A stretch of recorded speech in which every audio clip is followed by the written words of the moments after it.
Hello everyone, welcome to my channel. இன்னைக்கு நாம standard 12th physics unit number 2 current எலக்ட்ரிசிட்டியில் நம்ம எக்ஸாம்பிள் 2.5யும் 2.6ம் வந்து பார்க்க போகிறோம். எக்ஸாம்பிள் 2.5க்கு கொஷின் என்ன கொடுத்துருக்காங்கன்னு பார்த்தீங்கன்னா, ஒரு சர்க்கியூட்.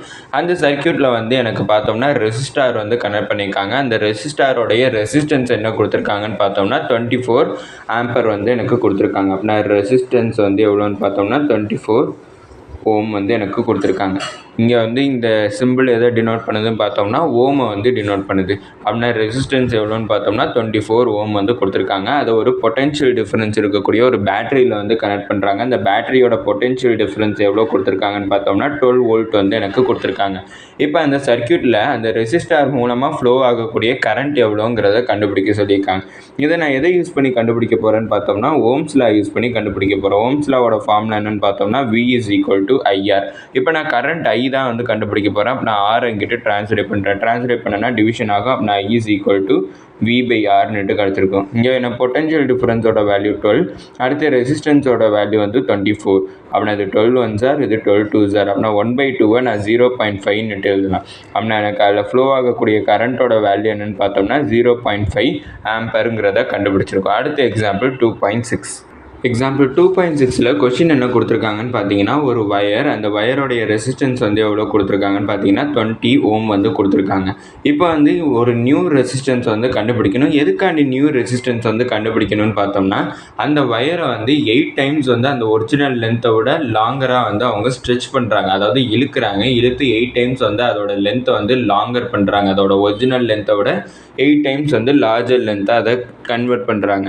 அப்படி கன்வெர்ட் பண்ணுறப்ப அதோட ரெசிஸ்டன்ஸ் வந்து என்னவா சேஞ்ச் ஆகிருக்குங்கிறத நம்மளை கண்டுபிடிக்க சொல்லியிருக்காங்க.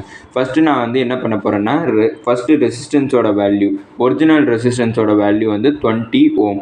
அடுத்து எனக்கு புதுசாக கிடைக்கக்கூடிய ரெசிஸ்டன்ஸ் வந்து R2ன்னு கன்சிடர் பண்ணுறேன். அது எனக்கு என்னன்னு தெரியாது, அதை தான் நம்ம கண்டுபிடிக்க போகிறோம். அடுத்து வந்து நம்மளுக்கு லென்த் 1ங்கிறப்ப எனக்கு ஒரிஜினல் லென்த்தை வந்து நான் L1ன்னுட்டு கன்சிடர் பண்ணிக்கிறேன்.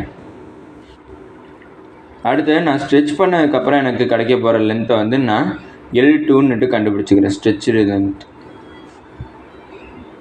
அப்படின்னா எனக்கு L2 வேணும்னா அது ஒரிஜினல் லென்த்தை விட 8 டைம்ஸ்ன்னுட்டு சொல்லியிருக்கான். அப்படின்னா L2ங்கிறது 8 × L1ன்னுட்டு நான் கன்சிடர் பண்ணிக்கிறேன். இப்போ வந்து பார்த்தோம்னா எனக்கு இங்கே ரெசிஸ்டன்ஸ் வந்து இன்வால்வ் ஆகிருக்கு. அப்படின்னா ரெசிஸ்டன்ஸோட ஃபார்முலா வந்து எழுதிக்கிறேன். Resistance is equal to rho into L1 divided by A1, அதாவது first length divided by first area. இப்போ வந்து நான் ஃபஸ்ட்டு ரெசிஸ்டன்ஸுக்கு இதை எழுதியிருக்கேன். ஃபஸ்ட்டு ரெசிஸ்டன்ஸுக்கு இதை எழுதினதுக்கப்புறம் செகண்ட் ரெசிஸ்டன்ஸுக்கு எழுத போகிறேன். அப்படின்னா R2 is equal to rho into L2 divided by A2ன்னுட்டு எனக்கு கிடச்சிருந்துருக்கும். ஆனால் இந்த இதில் எனக்கு L2வோட வேல்யூ வந்து தெரியும். அந்த வேல்யூவை சப்ஸ்டியூட் பண்ணிக்கிறேன். R2 is equal to rho into L2 வந்து பார்த்தோம்னா 8 × L1 டிவைடட் பை A2 அப்படின்னுட்டு எனக்கு கிடச்சிருந்துருக்கு. இது எனக்கு ரெசிஸ்டன்ஸ் நம்பர் 2. இப்போ இந்த இதில் பார்த்தோம்னா எனக்கு அதோட ஏரியா வேணா அதுக்கு டிஃப்ரென்ஸ் ஆகலாம், ஆனால் அந்த வயரோடைய வால்யூம் வந்து எனக்கு டிஃப்ரெண்ட் ஆகாது. அதனால நான் இனிஷியல் வால்யூம் ஃபைனல் வால்யூம் ரெண்டுமே எனக்கு ஈக்குவலாக இருக்கும். அப்படின்னா initial volume is equal to final volume. எனக்கு ஒரிஜினலாக இந்த வால்யூமும் எனக்கு ஃபைனலாக இப்போ ஸ்ட்ரெச் பண்ணதுக்கப்புறம் கிடைக்கக்கூடிய வால்யூமும் எனக்கு ஈக்குவலாக இருந்திருக்கும். அப்படின்னா வால்யூமோட ஃபார்முலா எழுதிக்கிறேன். வால்யூமோட ஃபார்முலா என்னென்னு பார்த்தோம்னா ஏரியா இன்ட்டு லென்த்து. அப்படின்னா first area into first length is equal to second area into second length. இப்போ இதில் ஏரியா எல்லாத்தையுமே ஒரு சைடு ட்ரான்ஸ்லேட் பண்ணுறேன், லென்த் எல்லாத்தையுமே வந்து ஒரு சைடு வந்து ட்ரான்ஸ்லேட் பண்ணுறேன். அப்படின்னா A1 இந்த A2 இங்கே ட்ரான்ஸ்லேட் பண்ணனா டிவைடட் பை A2 கிடச்சிருக்கும். அப்படின்னா L2 இந்த L1 இங்கே ட்ரான்ஸ்லேட் பண்ணனா டிவைடட் பை L1ன்னுட்டு கிடச்சிருக்கும். அப்படின்னா A1 divided by A2 is equal to L2 வந்து பார்த்தோம்னா ஏற்கனவே எழுதியிருக்கோம் 8 × L1ன்னுட்டு டிவைடட் பை L1 கிடச்சிருக்கும். அப்படின்னா L1 எனக்கு கேன்சல் அவுட் ஆயிடும். அப்படின்னா A1 டிவைடட் பை A2வோட வேல்யூ 8ன்னுட்டு எனக்கு கிடச்சிருக்கு.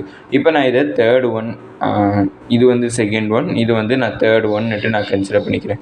இப்போ நான் என்ன கண்டுபிடிக்க போகிறேன்னு பார்த்தோம்னா எனக்கு R2வோட வேல்யூ வந்து கண்டுபிடிக்கணும். அதனால் R2வையும் R1ஐயும் டிவைட் பண்ணுறேன்.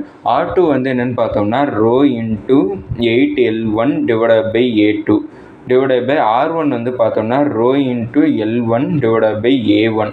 இப்போ நான் இந்த இடத்துல ரோவையும் கேன்சல் அவுட் பண்ணிக்கிறேன். மீதி எனக்கு என்ன இருக்குதுன்னு பார்த்தோம்னா 8L1 divided by A2 divided by L1 into A1 அப்படின்னு கிடச்சிருக்கு. இப்போ இந்த இடத்துல எனக்கு L1 கேன்சல் ஆயிடுச்சு. மீதி என்ன இருக்குன்னு பார்த்தோம்னா R2/R1 is equal to 8/A2/1/A1 கிடச்சிருக்கு. இதை நான் ரெசிப்ரோக்கல் எடுக்கிறேன். ரெசிப்ரோக்கல் எடுத்தேன்னா R2/R1 is equal to 8 into இதை ரெசிப்ரோக்கல் எடுக்கிறப்ப A1/A2 கிடச்சிருக்கோம். அப்படின்னா 8 into A1/A2 வேல்யூ நம்ம ஏற்கனவே 8 கண்டுபிடிச்சிருக்கோம். அப்படின்னா 8 into 8ங்கிறப்ப எனக்கு 64 வந்து கிடச்சிருக்கு. அப்படி பார்த்தோம்னா எனக்கு R2 வேல்யூ எனக்கு என்ன கிடச்சிருக்குன்னா 64 ஓம்னுட்டு எனக்கு கிடச்சிருக்கு. இது R2 வேல்யூவான்னு கேட்டோம்னா இது R2 வேல்யூ வந்து கிடையாது. R2/R1 வேல்யூ தான் வந்து எனக்கு 64 ஓம். அப்படின்னா R2 வேணும்னா இந்த R1 நான் இங்கிட்ட ட்ரான்ஸ்லேட் பண்ணுறேன். அப்படின்னா 64 into R1. அப்படின்னா 64 into R1 வேல்யூ வந்து என்னென்னு பார்த்தோம்னா 20. அப்படின்னா 64ஐயும் 2ஐயும் ஃபஸ்ட்டு மல்டிப்ளை பண்ணுறேன். 128 வந்து கிடைக்கும். அதுக்கப்புறம் இருக்கிற 0 எழுதிக்கிறேன் ஓம்.